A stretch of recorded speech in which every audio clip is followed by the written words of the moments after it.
So today, in this video, I want to talk about science. I love science. Hopefully you do too. But I've just been doing some research and discovering some things about science that I just want to share with you. Hopefully you walk away from this, going, wow, she was really unbiased. She didn't really push one opinion over another. And that's what I want to do. I want to talk about how science should be unbiased. So, in the scientific community nowadays, it's very biased. It's a lot of people, scientists and teachers and professors pushing their beliefs and pushing their own agendas on you, and that's not what science is about. Science should be strictly facts and evidence, and that's not what happens. So, you've got teachers and professors and scientists who are pushing their opinions and pushing their beliefs. You might have a great teacher, a great professor, someone who's doing it right, who will present their belief, but say, this is my belief, yes, but let's explore everything. Let's look at all the facts, all the evidence. And, that's someone who is great at their profession, but that doesn't typically happen. A lot of times you'll have, a teacher or professor who will say, this is my opinion, and on this test, if you don't answer with my opinion, then you're going to get it wrong. And that is definitely not the right way to do it.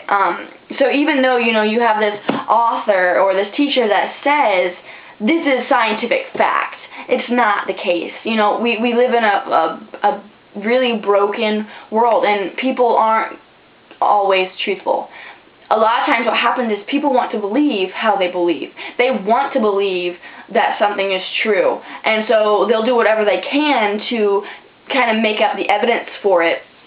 Based on just a little bit of evidence, they'll just explode it, and they'll try to make that something that looks very convincing, and it's typically not true.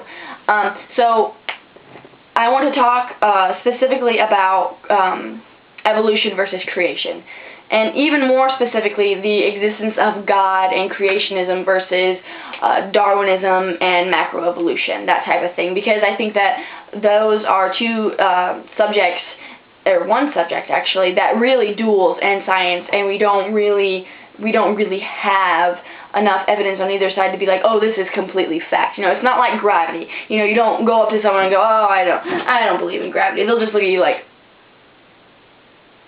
exactly. You see what I'm saying? Everyone believes in gravity. That's fact. We know that, but that's not the case with creation and evolution.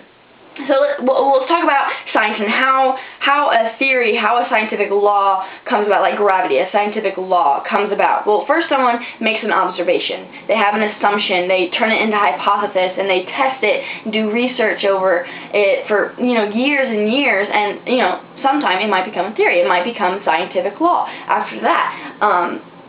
But what happens is people might have some evidence, make a hypothesis, and their hypothesis might never come out of that stage, but people are like trying to get tons of evidence for it that isn't really evidence, and they'll try to make it a scientific theory. So it's really good to know the stages, to really be able to look at all the information, all the facts, all the evidence, and be able to say, no, this isn't even out of hypothesis stage. You don't have enough evidence to be saying what you're saying. So that's what happens, and a lot of times you'll look at this chart, you'll look at this bone structure, or whatever, and it won't be true. They might have little pieces and parts of it, and they just kind of put the whole thing together, like, oh, this is in a museum somewhere, when it's really not what they say it is. So it's really, really good to do the research for yourself. You might have some whack job that does, some weird thing trying to prove evolution is true, but then, you might have some religious whack job that goes, I saw God, oh, everyone, oh, it's God, ooh, that. You don't just believe those people. You've really got to figure out if that evidence is true or what it's based on. Because that evidence might be true. It might just be true in the, 5% of evidence found for it. You know what I'm saying? So those people really do push their biased opinions. So anyway, people believe how they want to believe. And people are going to push their opinions on you. And, everyone wants to be right. And if I know I'm right, if I think I know that I'm right, I want you to be right too.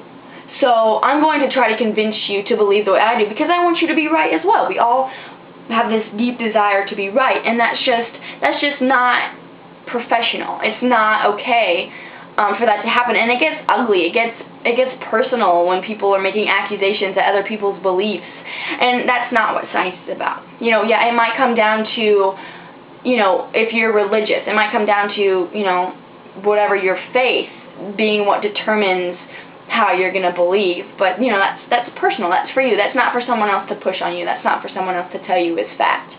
So that's what I have to say. Hopefully you enjoyed it. Subscribe, you know.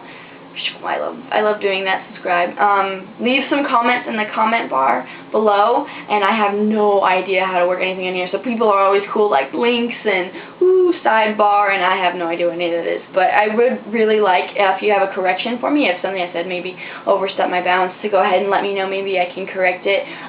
If you want to talk about it, if you want to tell me how, you know, someone told you something was fact and you looked it up for yourself and you determined that it wasn't, that'd be great too. But anyway, please let me know how you think about this subject, and yep, adios.